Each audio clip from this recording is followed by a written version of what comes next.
So when you look at a 2,000-meter race, you look at its entirety, you're going to be about, and you look at the contribution of the different energy systems, about 80% of it comes from the aerobic system, and about 20% of it comes from the anaerobic. And of that, about 15% is the anaerobic alactic, the one that's producing the lactic acid, and about 5% is your creatine phosphate, that kind of quick burst at the beginning.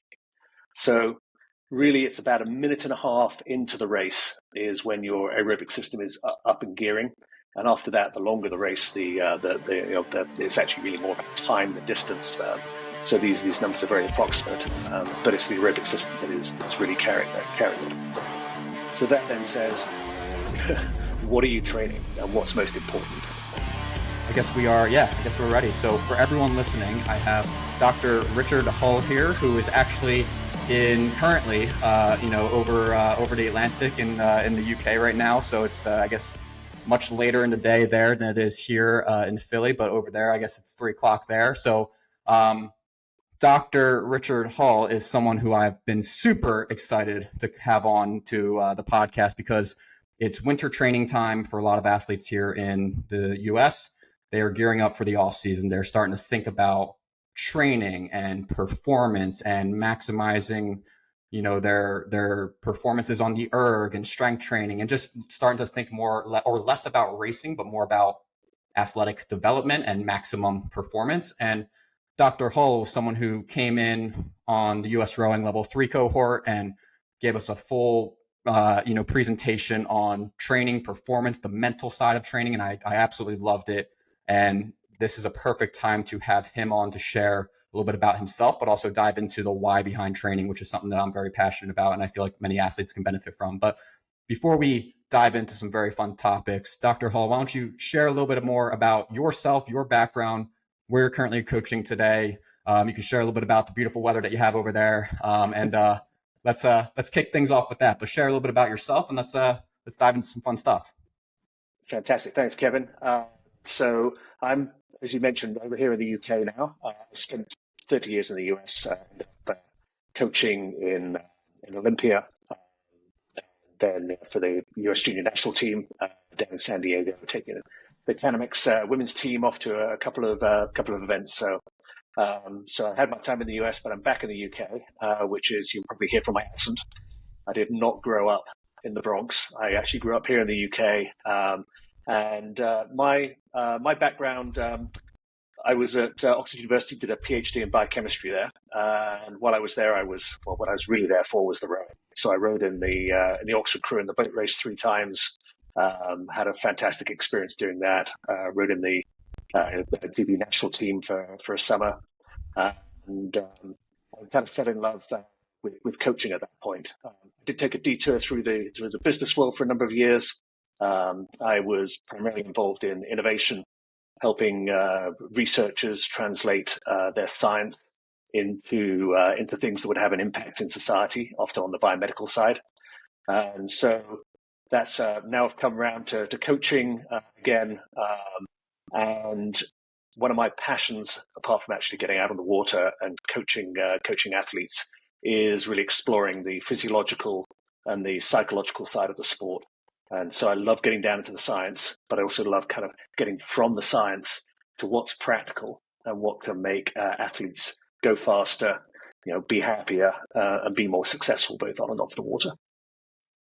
Yeah, no, and that's what we're going to dive into a lot of today. And I want to kick things off because one of the things I love talking about with people who truly understand the why behind performance. And obviously when rowing, it's an endurance or power endurance sport, right? But obviously the endurance factor is a massive component. And I love diving into just the why behind training and performance. And one of the things that I kind of want to kick things off is for you, talk to me a little bit about like the differences between the why behind what we do, right, as an endurance athlete, and more so specifically, it's like that balance between coaching and science, and especially coming from someone like yourself, where it's, again, like you said, helping athletes get faster and develop better and live better lives through that. Talk a little bit about the training and the science, or the coaching and the science, and how those can kind of mesh together to help athletes truly push? Because I think a lot of times athletes get so tied up into, they either get too into the science and not enough of the actual kind of mental side or the the coaching side, or they're on the other side of it where they're not doing, it's just the pairing sometimes is out of sort. But dive into that if you don't mind. Unpack that a little bit in terms of just the coaching and science and how those two can help each other in maximizing an athlete's potential. Yeah, I think as a coach, what you can do, understanding the science and as you say, what's really driving the performance, is I think one of the roles of the coach is to kind of sort the wheat out from the chaff. What's going to make the big difference? What are the most important things?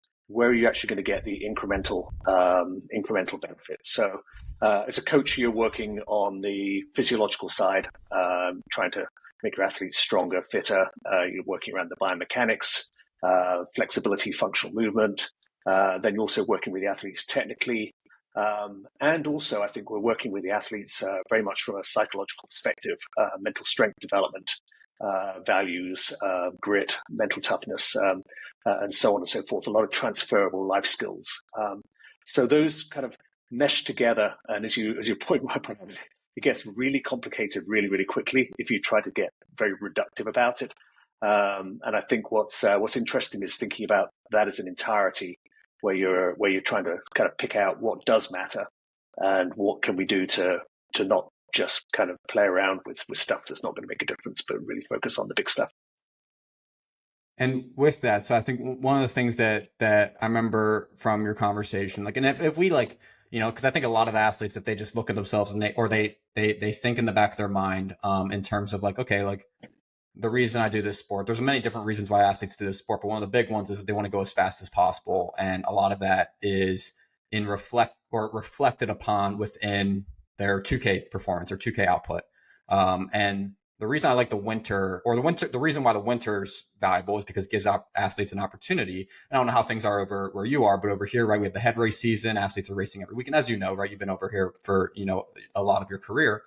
But you have the head race season, they're racing every weekend. And then fast forward, 3, 4, 5 months to spring racing. Now it's more about the 2K and development on 2K performance. And a lot of athletes use the winter time to help position themselves for their fastest possible outcome entering the spring. And I wanted to kick things off with just your understanding of training and being able to answer some of those, or not answer, but enlighten athletes on just training and performance in relation to maximizing 2K performance, which was something that you dived into in the US rowing presentation. You talked a lot about building aerobic monsters and having athletes have this aerobic system and the cross or the relationship between the three different zones between your phosphagen system, your anaerobic system, your aerobic system, right? And you had a really awesome chart there that I don't have to be able to pull up now, but talking about how those mesh together through the performance of a 2K. And if you unpack that a little bit as we dive into it, talk about like just training for maximum performance for anybody, but then as we kind of dive it down into more athletes who are trying to use this next 3 or 4 months to really lock in on performance and pushing their scores forward and things like that. Dive into that a little bit, and maybe you can highlight some of those things about the different zones as well. Yeah, I think that's a great area, and it starts with what are you trying to achieve at the end of the day? So let's take a 2,000 meter race, a 2K, whether it's on the water or on the erg, and say, what energy systems are we using, and what are we therefore trying to train? What are the most important parts of that? And as you point out, there's really 3 energy systems in the body. There's the aerobic energy system, which we'll be spending quite a bit of time talking about. And that's the aerobic means that you're using oxygen to produce the energy in the muscles. And then there's 2 anaerobic systems. There's just to dive down into the science here a little bit, there's one that's called the anaerobic alactic, which it doesn't use oxygen. And alactic means it doesn't produce lactic acid. And you think, well, that's awesome, right? No lactic acid and you don't need to breathe. The downside of that system is it's really just creatine phosphate within the cell that is basically transformed to produce what's called ATP, adenosine triphosphate, which is the fuel that makes the muscle cells contract. And you've only got a very small amount of that. So first 5-10 strokes, you've basically burnt through that thing. But it's really quick to access. So jump, bang out of the gate. Then the other system, the other anaerobic system that you're referring to is called the anaerobic lactic system.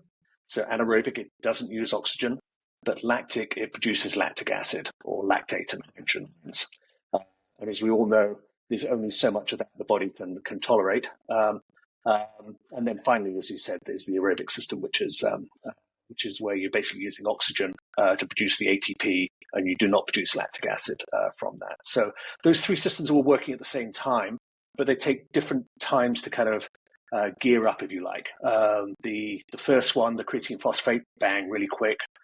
Then the anaerobic lactic system produces energy for the next. That's the next to really kind of hold the bag, so to speak, because your aerobic system is really slow to kind of gear up. It's complex.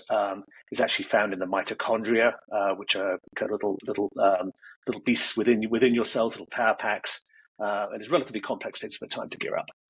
But here's the kicker: so you're using glucose to produce the energy. So you're for the anaerobic alactic system, and for every molecule of glucose that that goes through that system, you produce 2 to 3 molecules of ATP, the fuel, if you like.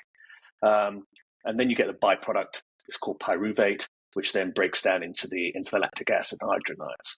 But as your aerobic system, your mitochondria kind of gear up, they love that pyruvate. That's their fuel source. They take the pyruvate and they produce just boatloads of ATP. They'll produce 36 to 38 molecules of ATP for that same molecule of glucose.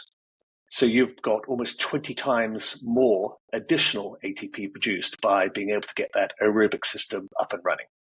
And by the way, now that's up and running, your pyruvate is not breaking down into lactate and hydrogen ions, not lactic acid.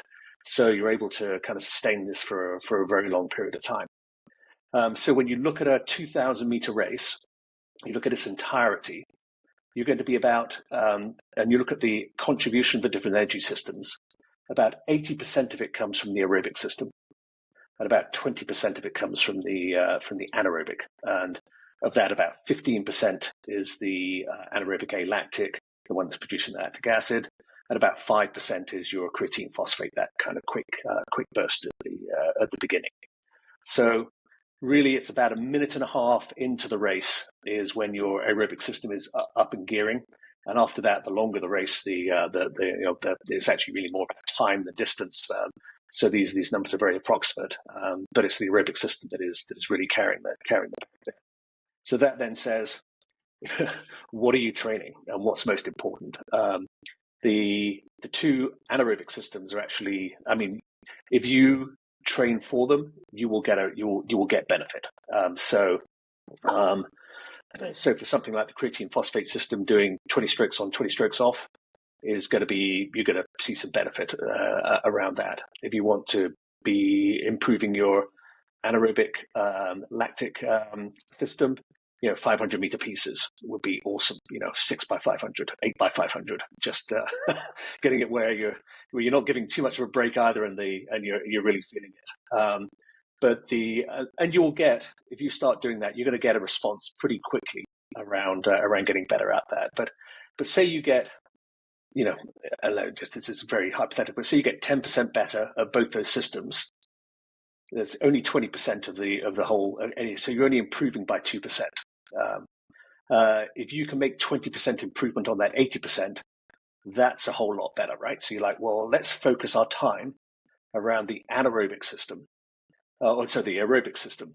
Now, this takes quite a bit more time to develop. It's not as if you can kind of jump on and suddenly improve, which is getting back to the winter training. Now you're not racing.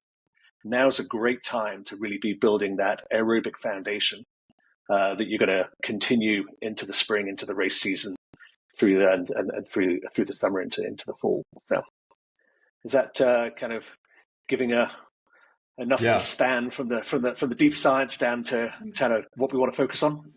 Yeah, no, and now I'm gonna have a lot of fun trying to put some of that into the layman's terms that probably a lot of athletes out there can grasp in terms of like the high school athletes, the coaches, and the parents who are listening as they kind of think about helping guide their athletes. And one of the things that I think is interesting, like I've never heard that kind of way of breaking it down in the sense of, I remember you saying, and I remember, diving into it a little bit, but the aerobic system being the primary contributor to a 2000 meter effort, to a 2000 meter piece, right? It's mostly drawing upon the aerobic system. But I think one of the things that a lot of athletes, they, especially younger athletes and maybe even some coaches and other people, it's like, hey, like if I want to get better, and I think I have a pretty good grasp of a lot of the answers and the why behind it, but I think it'd be great for you to dive into it. But a lot of people, because they look at the 2K as, it's the number in terms of like, hey, like college recruitment and boat selection and so on and so forth. So they dive into that piece. But one of the things I'd love to hear from you is a lot of people are under the assumption where they get better at 2Ks by just doing a 2K every week. And that should be their sole method of training. I'm not saying that's the right answer, but something where it's like, I feel like a lot of people who maybe haven't dove into that side of things where it's like, hey, what's actually driving that performance? What's actually the real contributors to building that base so that you can perform at a high level for that long duration?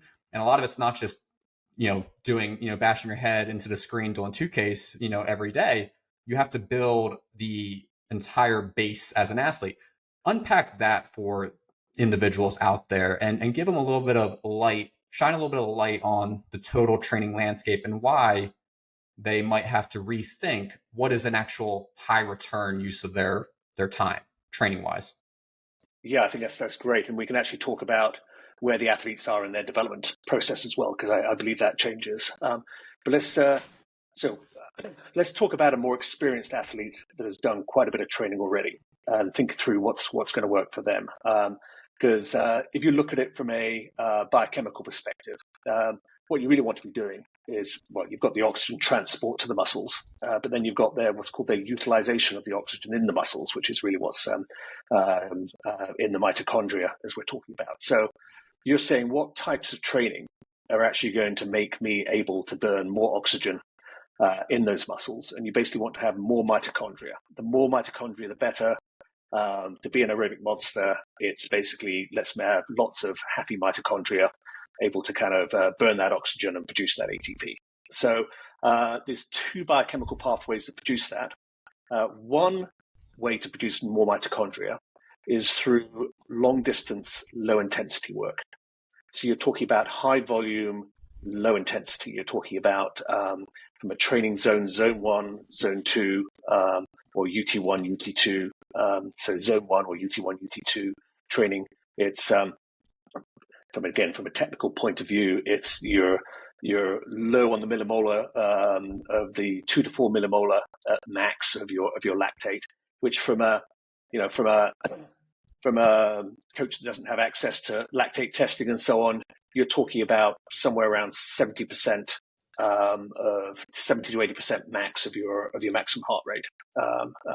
Doing long pieces there, realistically, you have to be doing kind of some good volume to make that work. So that's one part of it. The other part, interestingly enough, is a completely separate biochemical pathway where high intensity training will actually produce more mitochondria just by stressing the whole system. Now, the reality is you can't do a lot of high intensity training and then still walk away at the end of the day. You're basically going to grind yourself down, and you can only do so much of that. You need to give yourself the recovery time. So there were some studies done, Scandinavia, Dr. Larson over there. He looked at a lot of athletes around this and came up with it's basically 80-20.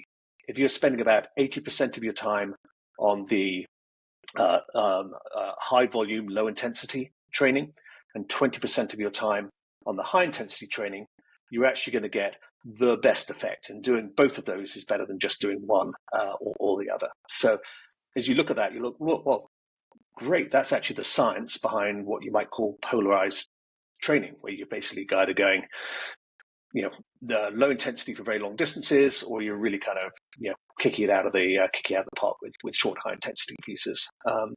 And I think when you look at the kind of elite level training, athletes in national squads and so on and so forth, they're all doing some variation around polarized training, or they're all doing a lot of long, high volume, low intensity training.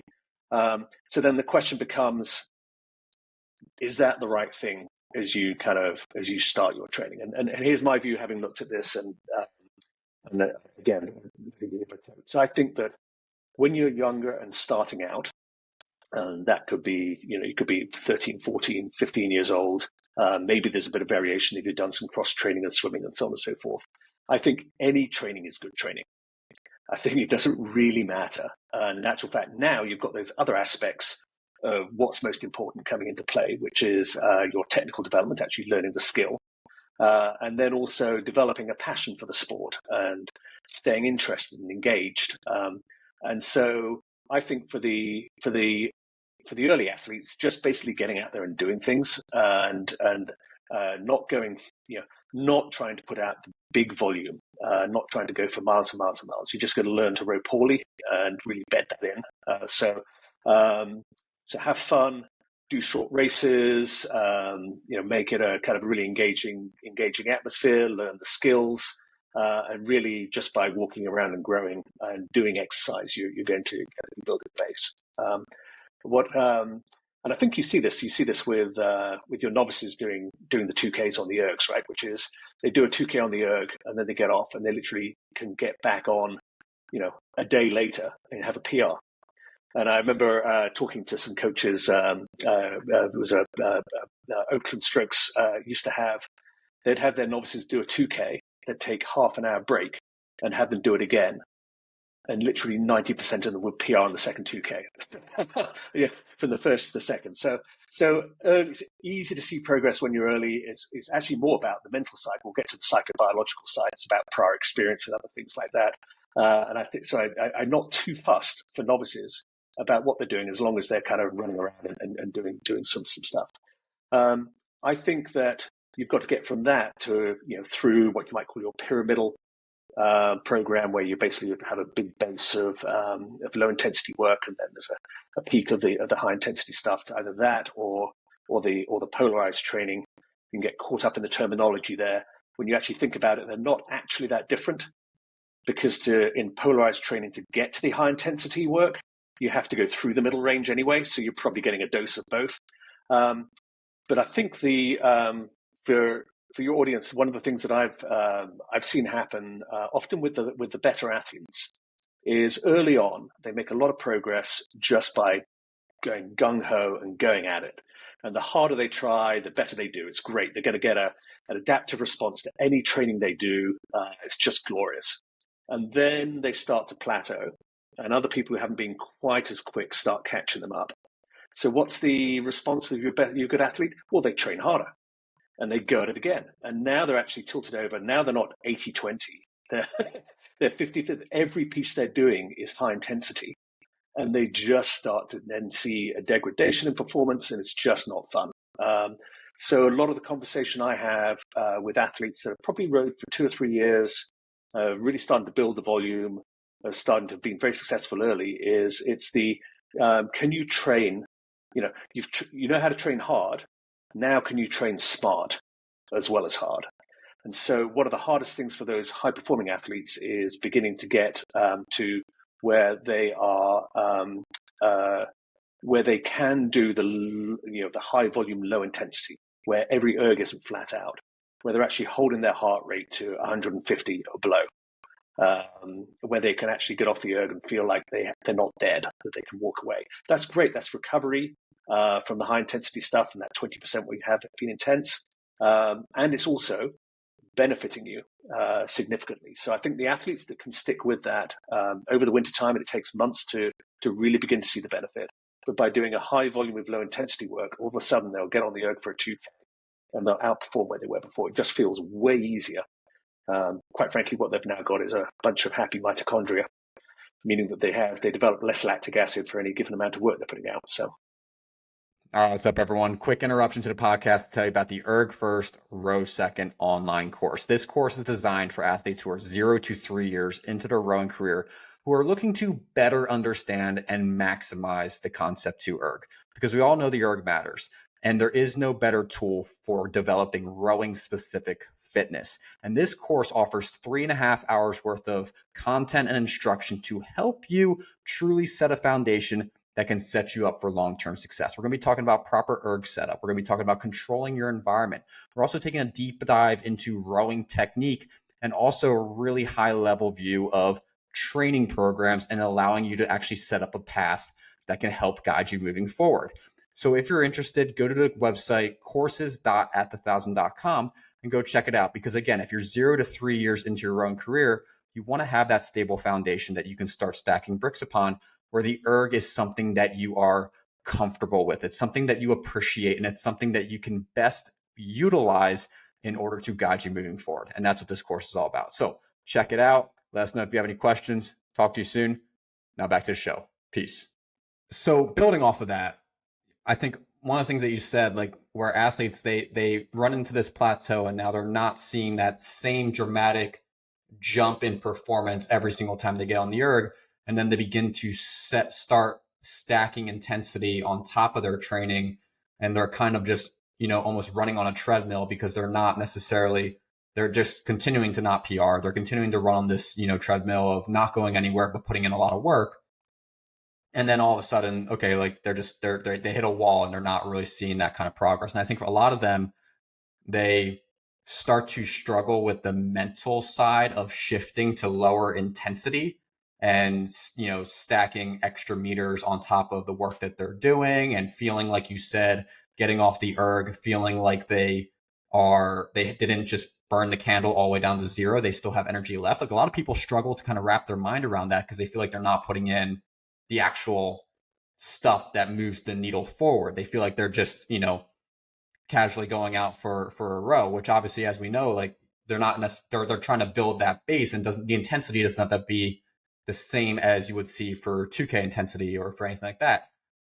Talk a little bit about that side of things, like getting athletes to better understand the importance of, and this is the way I kind of describe it. It's like your 2K performances are right here at the top of the pyramid, but in order to raise the floor, you have to build the base.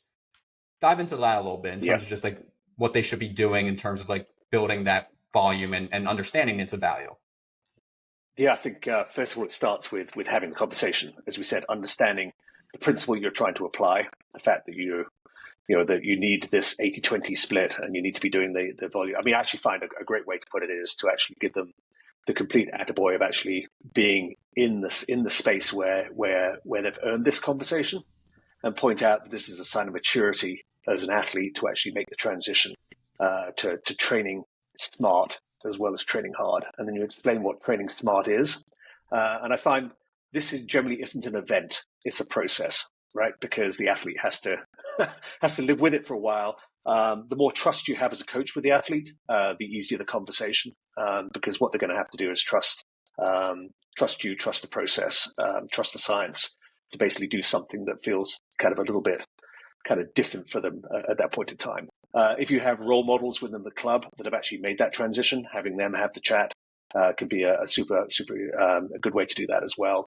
And then you can put in a number of other things around that, such as when you're on the erg, doing your, with this an hour steady state, which you may break down into 3 20-minute pieces, and you want to do it in kind of zone 1, then for that athlete, based upon their current best 2K number, that should be a certain split.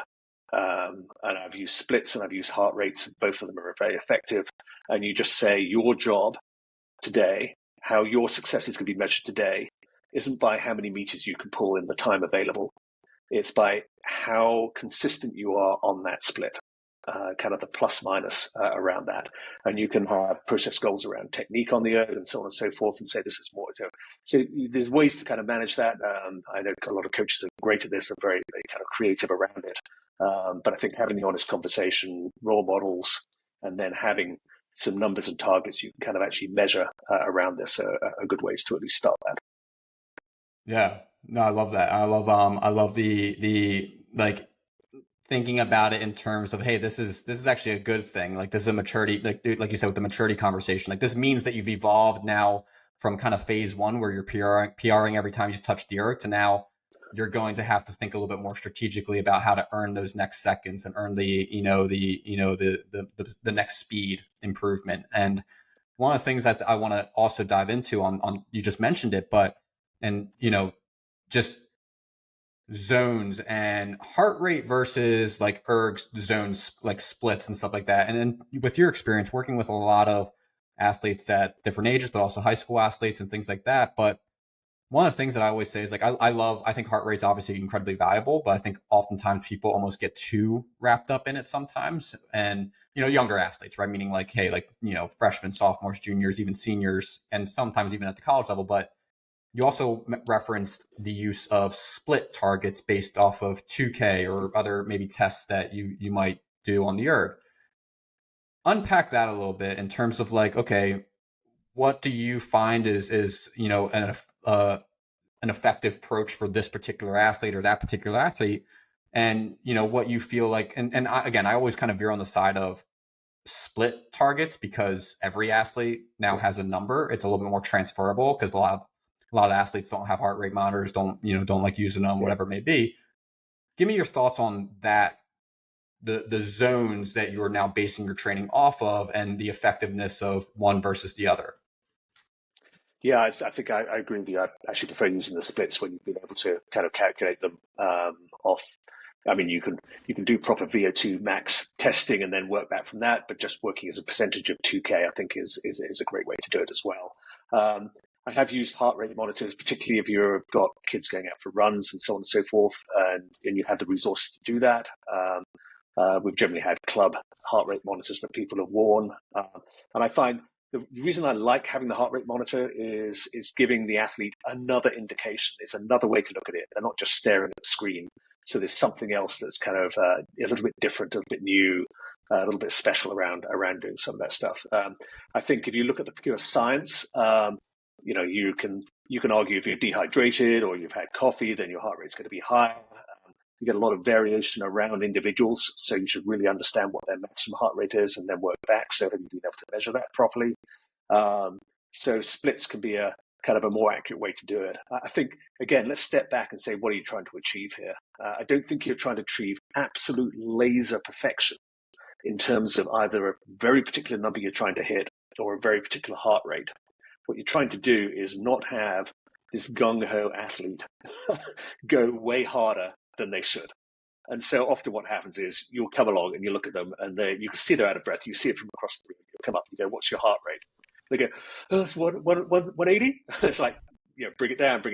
And so, or you can work around the split. So it's often a way to have the conversation and to make sure that they're in the right place.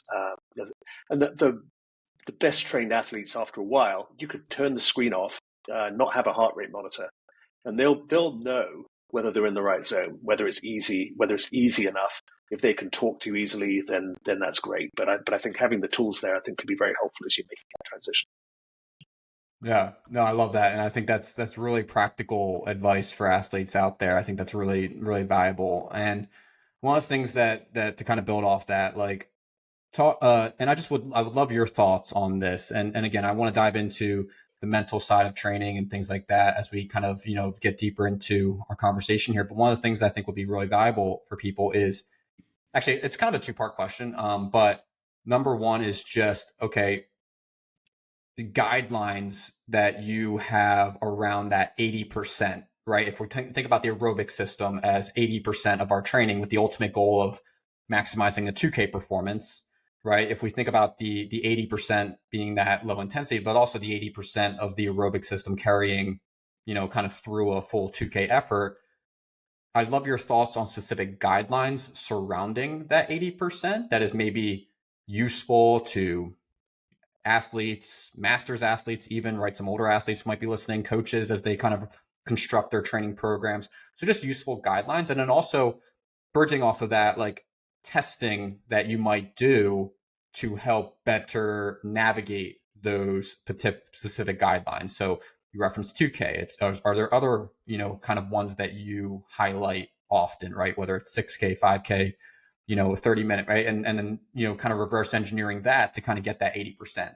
Unpack that for me, right? The 80%, right? And the guidelines there, and then on any testing that you might be using that is easy enough for the masses to be able to benefit from. Yeah, and I think so much of that depends upon the nature of your program. How many times a week you could be training. Where you are in your development. But just to say, if you're taking and in fact, Josie, the head of the high performance director of US Rowing, came up with some very good guidelines around the number of hours and the type of volume that athletes should be doing. And he had for like the top junior athletes aged 18, he had them doing around, it's either 8 to 16 hours of training a week. And he had that as saying he wanted to be doing somewhere around 90 kilometers of volume, and that could be on the water, on the erg, could be running, bike, but that's kind of the aerobic stuff. He thought that you should be doing, it's probably about 2 to 3 hours of strength training, probably an hour or two of core a week, and then the rest is specific, which then breaks that. That's the kind of then when you're there with the kind of you're probably pyramidal for most programs, but that's where you're spending more of your time kind of doing the base. So you're probably, let's see, I mean, I'm coaching here in Marlow, just down the river from Henley, where you have Henley Royal Regatta, and I coach at Marlow Rowing Club. And for the highest performing juniors, the ones that are going to go on to junior national team, getting recruited at college, they're training probably 9 times a week in total. Interestingly, about half of that's so it was 4 to 5 times on the water and 4 to 5 times in the gym. In the gym, so on the water, probably out of those, say we're doing 5 sessions, probably 3 of those are just low intensity paddling. We're doing probably 12 to 14, sometimes 16K. And then a couple of them will be, at this time of the year, we're not going particularly high on the ratings, but they're going to be kind of where you're really kind of trying to push it at a low rating. So it's really still not that intense. And then in the gym, they're doing low intensity erg work, but we try to get them off the erg and onto the bikes, where again, it's just high voice or a lot of the low intensity stuff. And then they're doing a couple of break sessions, but they'll go on the weights 2 or 3 times. And we're looking to shift big weights. We're looking for functional movement and a huge thing is the core. Because what you're really just trying to develop as an athlete, and injury prevention, progression, and so on and so forth. So does that kind of give you hopefully that's kind of beginning to at least answer part of the question you're asking there. So. Yeah, and what kind of testing are you guys do? Do you guys do like any kind of like erg testing to kind of extrapolate zones? Or 2K, like is it 2K, 5K, stuff like that? Yeah. So again, it's 5. And whether that's 5K. whether that's program specific or something that you find works, or is great for anyone, or that you feel like is a great director of training moving forward. Yeah. I do think to tie back to the heart rate and split conversation, one of the ways that on whatever piece you're doing, you can be looking at improvement of your aerobic base is if you can hold the same split at lower heart rates. So if you've been asked to row a certain split and then you find, hey, 4 weeks later, 2 or 3 weeks later, you're able to do that more easily, that says you're actually building your aerobic base there. So that's kind of an interesting one if you've got the capacity to look at that. I think that I think a 5 minutes rating 24 is a great test. It's actually very highly correlated. So very highly correlated. So it's a power endurance sport, right? At 24, you're really having to kind of haul on it. You're only doing it for 5 minutes. So you can actually get a pretty good indication of how you're improving. You're getting enough. You're having to be aerobic. You've gone beyond that 2 minutes. Is a is a combination of power and endurance. The strength and the aerobic side, and I actually find that's a pretty good indicator of how things are going. We use when you're doing 20 minutes, rating 22 quite a bit as well. You can do your 5K. I mean, if you're doing a proper flat out 5K test though, you're looking at you're going to need some recovery after that. You can't be doing that every 2 days and expecting to get good results. And then we actually just, and again, we'll tie this back to the psychobiological side of things, the psychological side. We'll actually do a lot of rate capped 2K pieces. So, or 6-minute pieces or whatever, where we're looking at a time pace there. So, so that gives us a pretty good indication. We know that if you're able to hit a kind of a 145 split for a 2K rating 24, we've got a pretty good idea of how that translates over into, if you were going flat out, what you could possibly do at the end of the day. So, and again, you can do a 2K at 24 pretty frequently. We do that every week here. So. I love that. That's actually super helpful. And my last piece on the training, and then I have a question to kind of prop up, just talking about the mental performance side and all that. But one of the things I think a lot of coaches are asking, or at least I'd be curious to hear from you, is where does AT, anaerobic threshold, like lactate threshold work kind of fit into, just again, like whether that's your training, like, or 80-20 or whatever. Just give your little or give your thoughts on, anaerobic threshold, and like, say, athletes who are training the AT lactate threshold, however way, you want to kind of dive into that. But a lot of coaches say, like, okay, we're training, we're trying to build our, raise our threshold level. And then we have to train at that level. Dive into that a little bit, if you don't mind. I feel like a lot of people are asking themselves about that. Yeah, you'll certainly get benefit from doing that. The question is, how experienced is the athlete?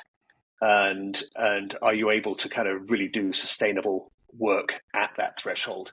So for the most experienced athletes, if you are really gunning, I mean, if you're looking at really two thresholds here, you've got your LT1 and LT2. LT1 is where you're at about 2 millimolar of lactate. That's really your zone 1 from cycling side of things, UT2 from our own terminology. You can do that forever. And then between 2 millimolar and 4 millimolar, that's really kind of where you're at zone 2, zone 3 from a cycling perspective. I think US rowing is beginning to move to these zones as well. What used to be called UT2 to running into AT.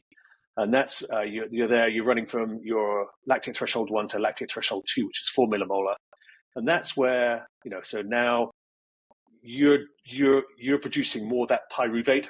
If you remember back to it earlier on, so then you can absolutely your mitochondria can't keep up, but the rest of the body has mechanisms for dealing with that. So your lactate level is creeping up, but not like kind of that is. As soon as you go beyond 4 millimolar, you're into the you're really beyond that threshold. That's where you're now beginning to get irreversible kind of accumulations of lactate that end up having an effect there. So I think for the simplistic way to look at it is that whatever area you're working, the body is a complex system. You're going to get an adaptive response to wherever you're working. So that training at threshold, particularly for less experienced athletes, I think can be extremely valuable. I think that the equation that you're trying to figure out as a coach is, I've got all this mix of different zones, intensities, and so on and so forth. Where should I be working? What should I be doing to get the best effect that I can without burning the athlete out, without actually getting because you think you're looking for that you're stressing the body.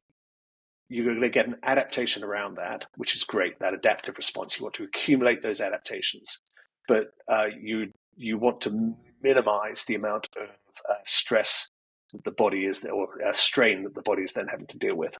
So if you have an ultimate amount of time, like you're an elite level athlete that is being funded, and you can train 3 times a day, you're probably going to do a lot less at AT, at kind of that threshold, and you're going to see just a bigger bang for your buck down by doing just huge gobs of volume down at zone 1, zone 2, so the very low intensity stuff.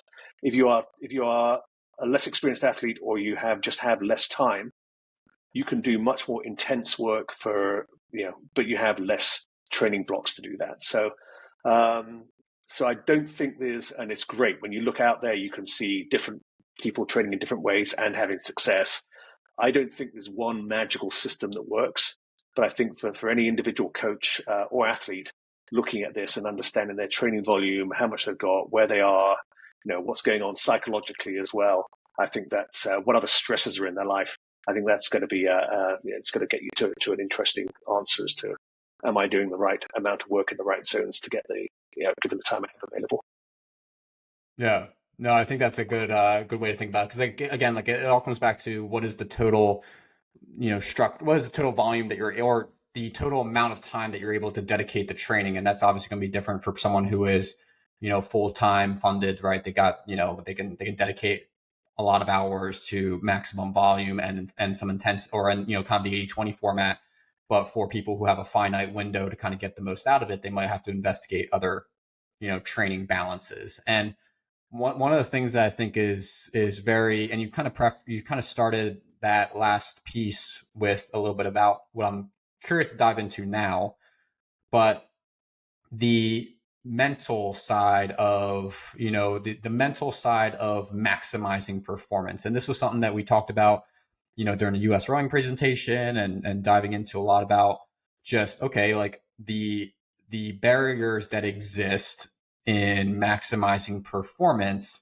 And one of the things that you mentioned with the AT, type work, you talked a lot about, like, what is the level of experience for the athlete, right? And sometimes I think of that workout, like those are kind of like, in some ways, like you get so much value out of some of those pieces by just training. It's like, hey, how long can you endure this high intensity and mentally break through whatever limiting beliefs and barriers are holding you back? And then the other one that I think about is more in terms of like, okay, I'm putting myself in the shoes of the athlete who is struggling to break through that next barrier for 2K performance, right? They've been working hard, training, they've sat down, they've done 2 or 3 tests, and they can't get over that next little barrier, right? And sometimes it always falls around the round numbers, right? They can't get past 8 minutes, they can't get past 7:30, they can't get past 6:30, they can't get past 6:20, right? Whatever it may be, depending on the athlete's experience level.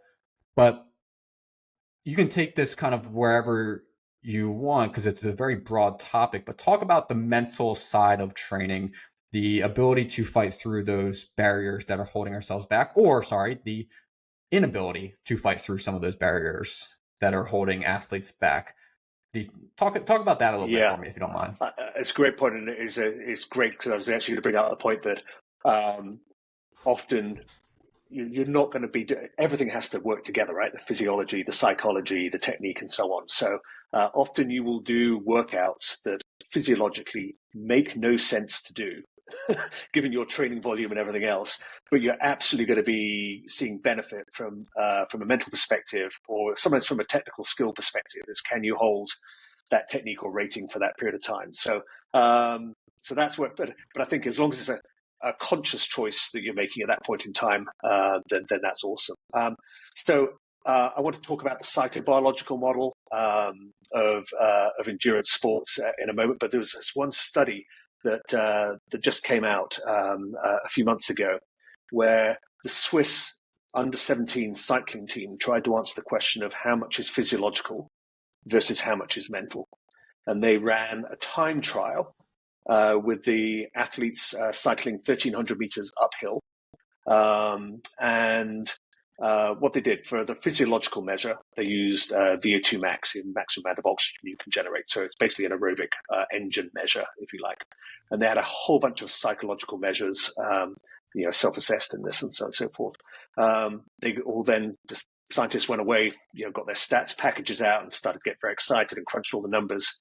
And they came back with, in layman's terms, the answer that the results could be explained 80% by the physical metric and 20% by the mental side. So in this particular one case, it was like 80% physiological, 20% mental. And that to me says, it is still really important to develop that aerobic monster, but that 20%, that's non-negligible. That's actually, that's going to make a difference. And what was interesting is that the psychological factor that was predominant in that was perseverance, which is a major underlying part of both grit and mental toughness.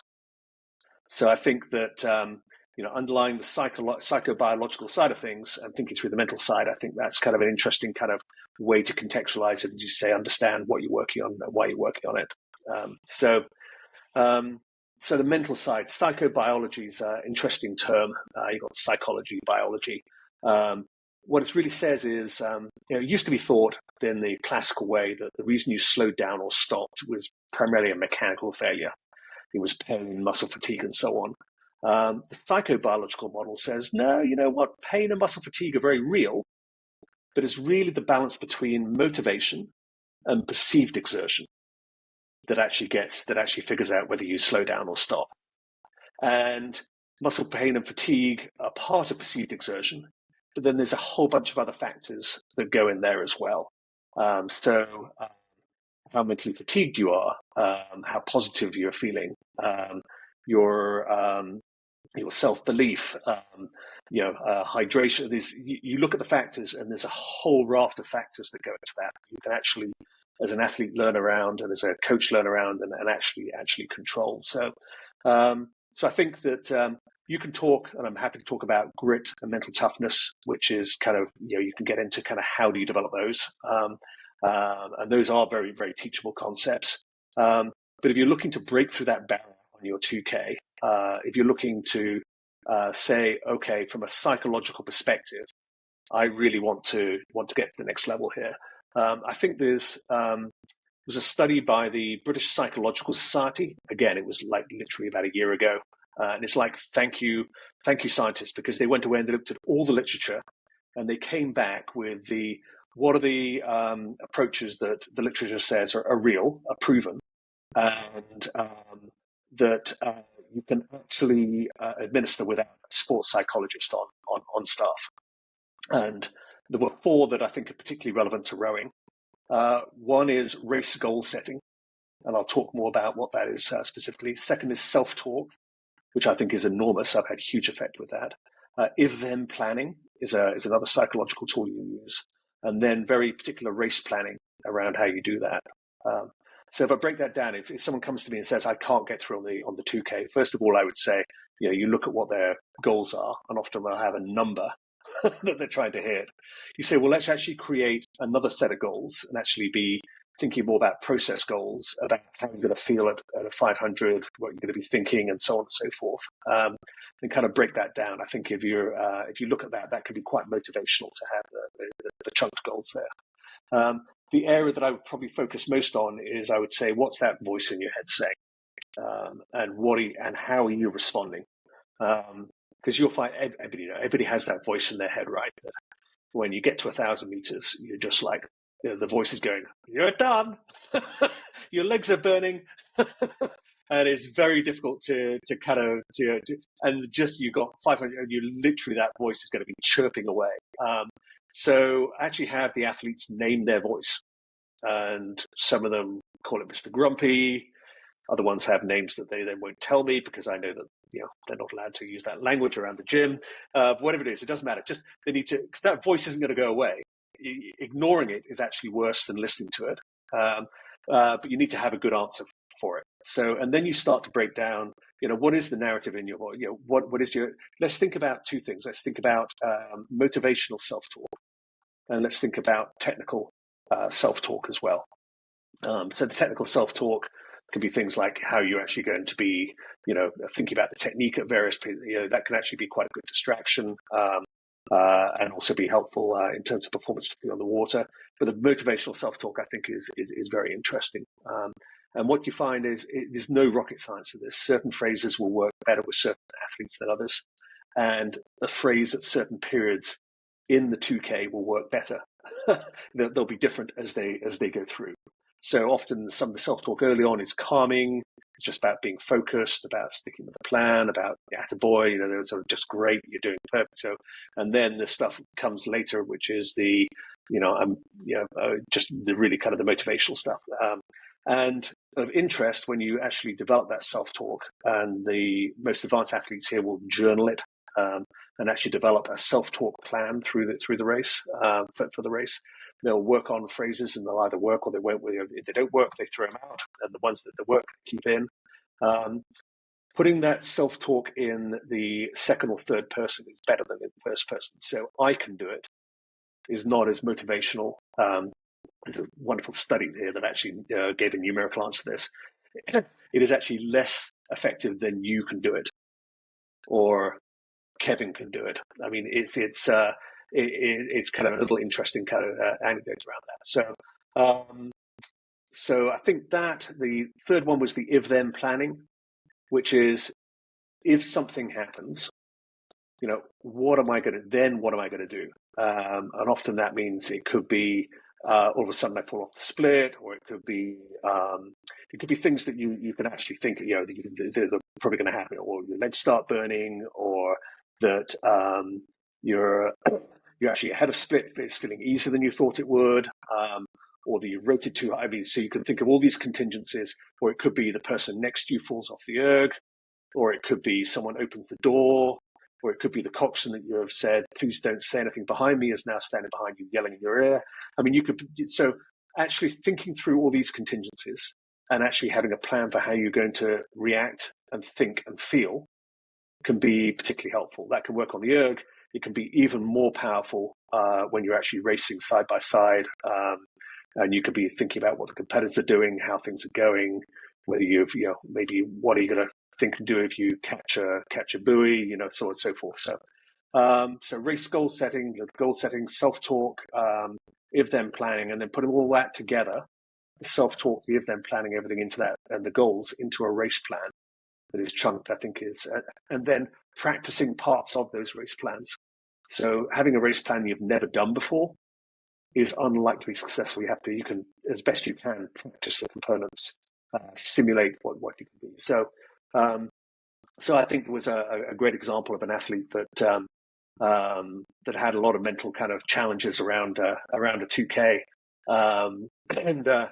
and she worked around this, and she worked on the self-talk and did a great job, and the attitude of positivity. I remember she came back having just met her goals and talked through the race, and she's like, well, I went off and it felt really great to begin with, and then I got to 1,000 meters and my legs were burning. I thought, here we go again. And she said, so I told myself, this is great because I wanted to go quite fast in the first half. It means I must be there. And so she talked through the whole thing, and it got through to then I had, last minute, and I was dying, and I said, I've come this far. What's another 20 strokes? So raced it very much between the ears, with every opportunity being interpreted in the most positive way. And I think that's one of the keys. That, again, isn't a skill. Well, it is a skill that you can accumulate relatively quickly, but I think getting good at it takes time. And I think a conscious, deliberate way of developing that kind of set of mental skills can really, really help an athlete out in not just on the earth, but on the water, and then in other aspects of their lives as well. Yeah, no, I could literally dive into that for forever, because I think there's so much value in there where it's like, and a lot of athletes, and I don't know if you've ever gotten this reaction, but like a lot of people will discount the importance of self-talk and motivation, or any of these other kind of like mental tricks that they kind of, they don't necessarily, they kind of write it off as, oh, like, that might work for some, but not for me. Right. And this and that. Right. But until you kind of, like you said, like give it actual real, like, being able to log it and actually have athletes write down like what is stuff that helps when they are having that inner narrative, when they're going through the middle portion of a test. And one of the things I kind of reference to a lot of athletes, and one of the things I want to circle back around to, is regarding perceived effort, but also the motivation regarding like, hey, like when you are going through a 2K or any ERG test, right, any endurance effort, whether it's 2K, 5K, or you're running a marathon, you're going to have those inner battles, right? And how do you kind of set yourself up for success? And one of the things that you really highlighted at the end there was race scenarios and things like that, actually understanding like, okay, how you're supposed to feel at this portion of the race and being able to navigate that. But one of the things I want to circle back around to is perceived effort. And you highlighted it before, but the novice athlete who gets off the erg after doing a 2K, and in 30 minutes they are able to get back on the erg and get 15 seconds faster than their first one. And one of the things that like I think is so fascinating about that is if you ask that athlete, how did you feel on that test? Were you a 10 out of 10 in terms of perceived effort? Like, that was the hardest thing in my life. they're going to answer 10. They're going to be like, that was the hardest thing I've ever done in my life. But then 30 minutes later, they can get back on and, knock it out of the park, right? It's a great test for them. And I feel like that can even be, translated to well-developed athletes who are trying to break certain goals, right? Whether it's again, like a 7:30, for a high school girl, or, a 6:30, 6:50, whatever it may be. They have this limiting belief in their head that the perceived effort is, a 10 out of 10. But in reality, when you ask that athlete, they're very, they're going to be tired at the end of the piece, but give them 5 minutes, they're able to hold a conversation with you and reflect back on the outcome or the process for that particular effort. And talk a little bit about that, because they may think that the perceived effort is, hey, this is as far as I can go. But then 5 minutes later, if you ask them again, they're like, I probably could have gone a little harder in the middle, right? Like, even experience level. Like, talk about that a little bit for me. So I think the perceived effort is fantastic. So here's the hypothesis here from the scientists have around this is it goes right back to when we were on the savannah, kind of coming down out of the trees, millions of years ago. The brain is very protective of itself and the body, and if you're chasing after the prey, and you really did completely empty the tank, the lion would come along and eat you, right? So the brain is it would stop you while you still had something in reserve. You would absolutely think you were going to, a 10 out of 10 on this, as you point out, but you would have a reserve that if that lion suddenly poked its head around the bush, you could jump up and run away. So I think it's a biological, psychological system that's developed, that's very deeply rooted. And I think that what you can do here is you can think through what does address perceived exertion. So let's say great study done around positivity, which is they put some cyclists onto some indoor bikes and said cycle at 80% of your maximum power for as long as you can.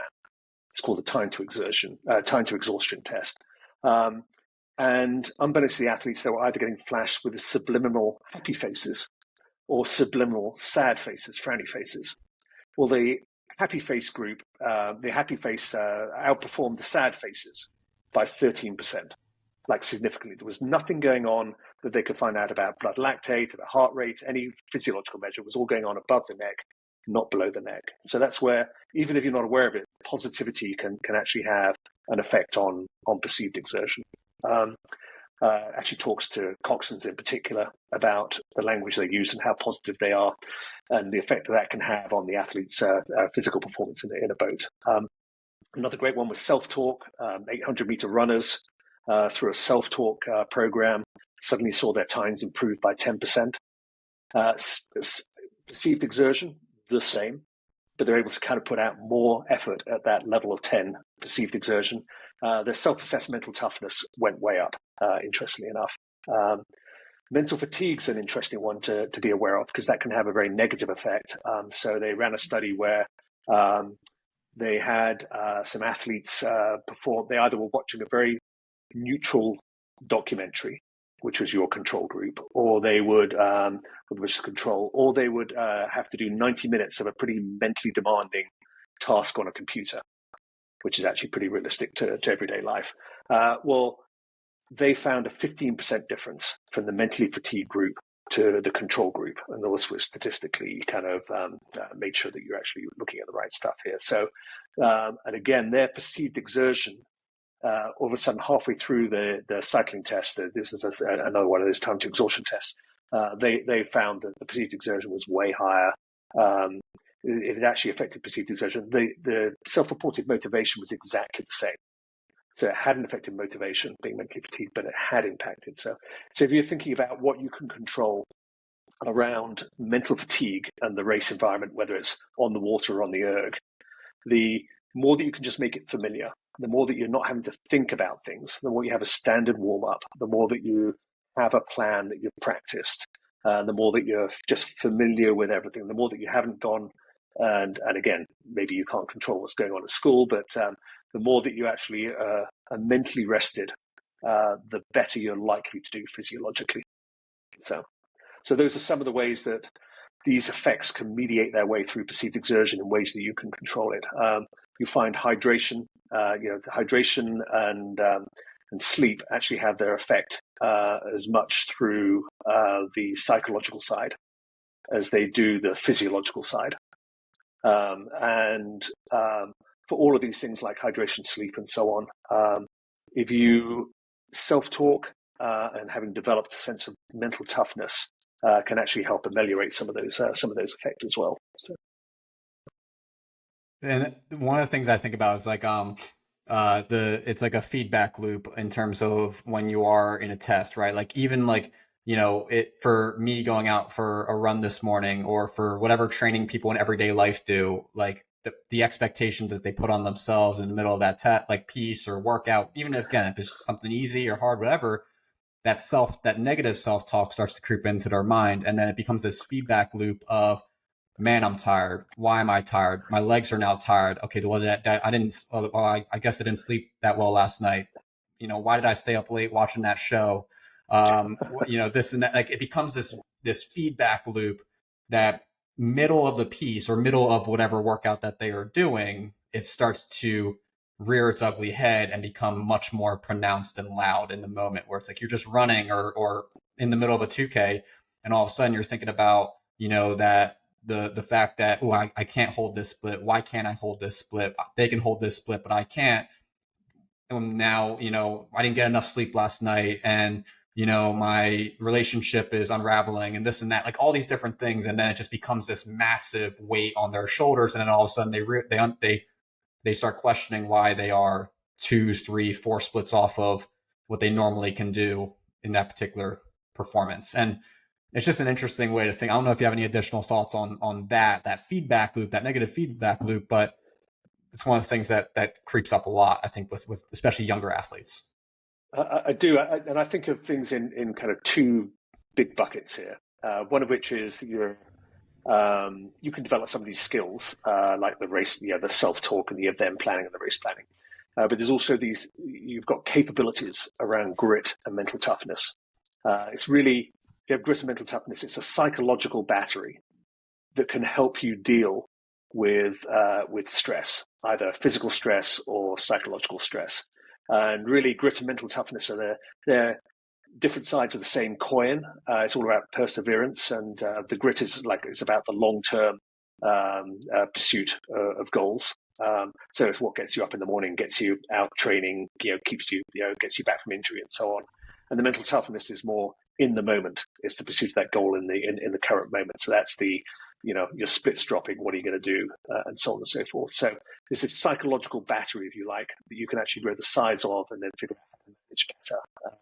And I think that the developing grit and mental toughness, there's very practical ways that you can do that. What's great is they've done some studies. They did a twin study of over 2,000 twins in the US just a few years ago. And they found that grit was 1/3 genetic and 2/3 environmental. So yeah, some people are naturally gritty and more mentally tough than others, but it's a very learnable skill. And there are actually programs out there that can teach you that. I think to really be good, to be gritty, having a growth mindset, which I think most people understand. That's just basically understanding that you're not limited by what you've got, that you take a very positive way of growing around things. Having hierarchical goal setting, what's your long-term goal, and then tying it back to what's your goal for that session. Tying it right back to when you get on the erg tomorrow or get on the water, you're going to have some goals. Have some goals for that outing. Have what you're going to do technically, what you want to do physiologically, but then also have some mental goals. What are you going to try to do? Are you going to try to stay as positive, even if it could be tipping down with rain and you're outside and having to go for a run? Actually work on your positivity. Think about the self-talk. Actually have goals around that. I think what's interesting is, grit is the passion and perseverance for long-term goals. So things about passion, play, autonomy, fun. I think coaches that create a culture where it's fun to be there, where they're giving autonomy to the athletes, where there's just positivity. Again, you can't be kind of unrealistically positive where things are, but just being as positive as you can in any situation. I think all that develops passion, which actually shows that part of grit. And then I think mental toughness and above beyond that, there's really 4 things that happen there. One of which is is it's the training how you want to race, and then racing how you train. So you're actually putting yourself in those competitive situations, whether it's on the erg or on the water, or simulating them as best you can. I think is key. Getting the context right. So stadium runs are not going to build mental toughness as much as something more similar to an erg or rowing. Positivity is super key. So the military boot camp approach has been proven not to work.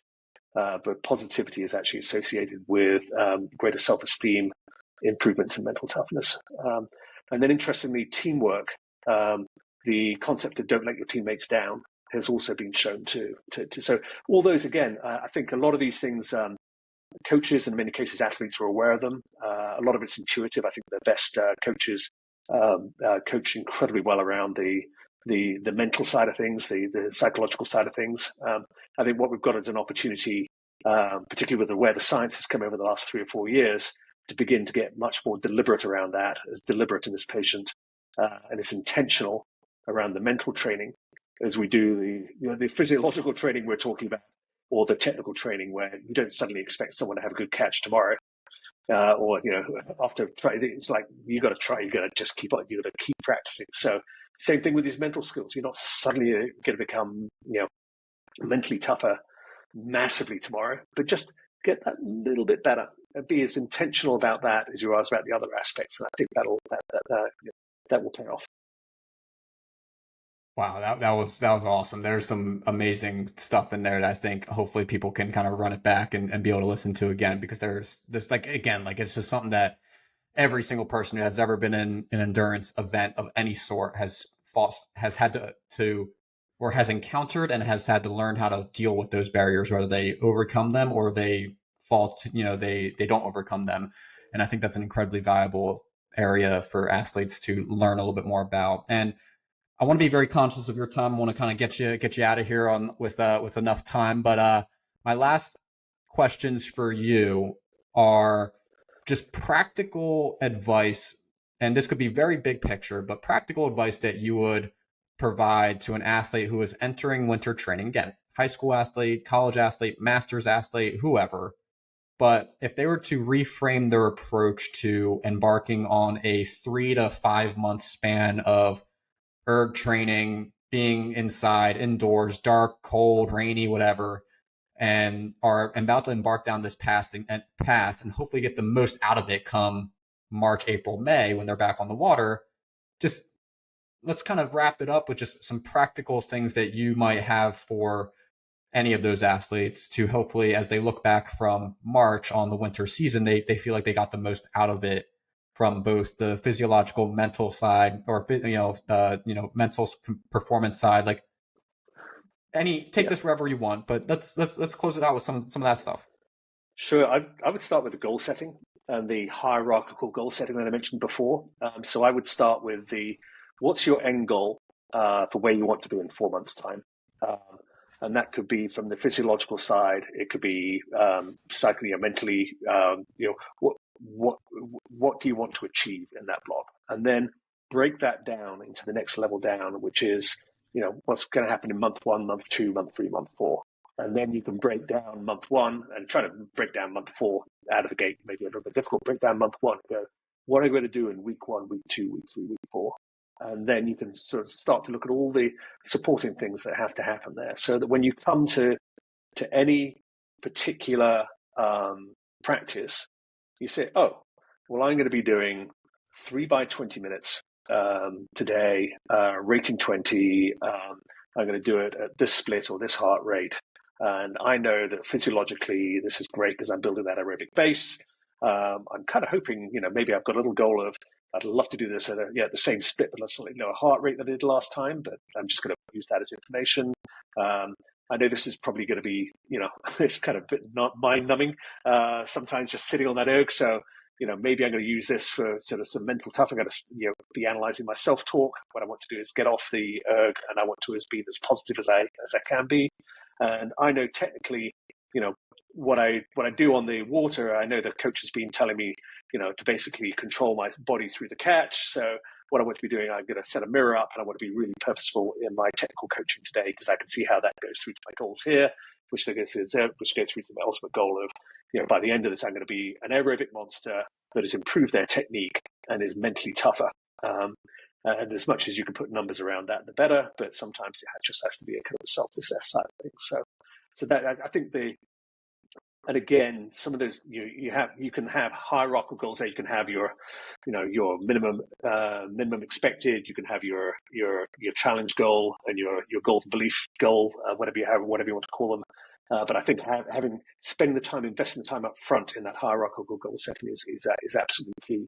And I think acknowledging that through this whole thing, I would also build in just another angle here, because you could probably talk for like an hour and a half just on this one topic. But I think a key thing is, where's the fun? What are you going to do that's fun? So some of the things may not make most sense. Maybe you're going to go do some sort of crazy ergathon in January just because everybody else is doing it.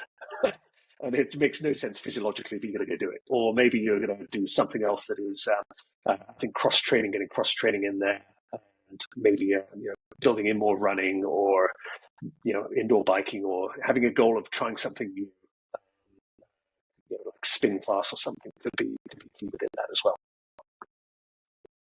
No, that's part. I mean, I think again, like when you kind of fast forward, you look ahead and then you reverse engineer, the path backwards, and then so that you can go forwards, right? You break it down into days and goals and things like that. So this was awesome, Richard. Like you're a wealth of information. Again, like we could totally, and I will hope to do it again at a later date, have a round 2, because again, like this was these are things that I have so many different questions. I know we kind of bounce from topic to topic on purpose because I want to get the most out of this session here. But there's so many things that athletes can extrapolate from this and get real tangible value.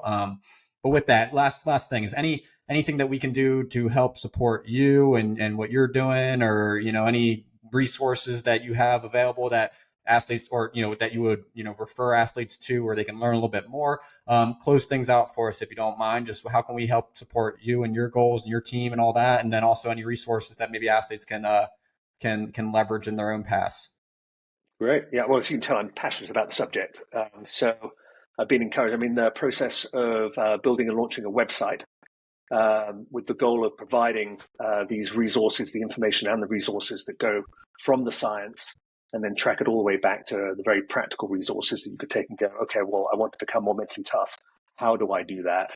How do I, it's a very, very specific tool. So that website is, if you go to it this week, it's going to be what you might call a soft launch. You'll find it's kind of partially built, but you're more than welcome to come and sign up for the newsletter and watch it as it's fleshed out with content. The name of the website is mindbodysportscoach.com.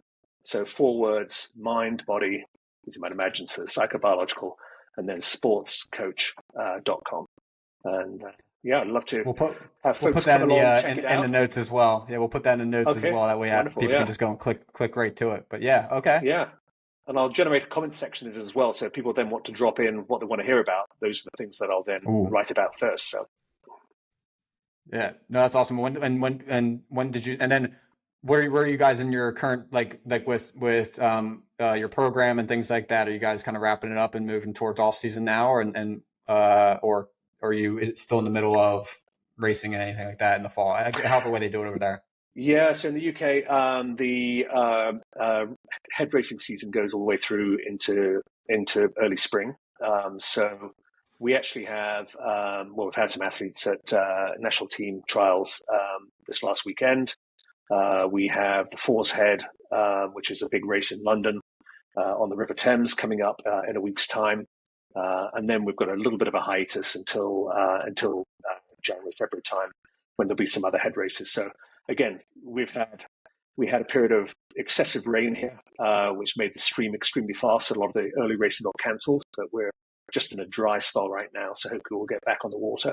So we are still doing some head racing, but a lot of our training right now is back into, where the daylight hours are short. So we're on the water at the weekends. but then we're in the gym for so Monday through Thursday. So. Gotcha. Very cool. Very cool. Well, Richard, this was awesome. This was a blast. And again, I would totally be down to do a round 2 at a later date. This was exactly the stuff that I love diving into. And again, we could go for another 2 hours, but I want to be conscious of your time. Thank you so much for coming on. Thank you for setting aside the time. Good luck with the rest of your closing out of the fall with the team and launching the website. We'll send as many athletes as we can to get some value from there, because I'm sure there's going to be a ton of it. And no, this was a blast. Thank you so much for coming on. Well, thank you for inviting me, Kevin. It's been a real pleasure. And as I said, passion of mine, just really interested in making a difference here. Absolutely. This was a blast.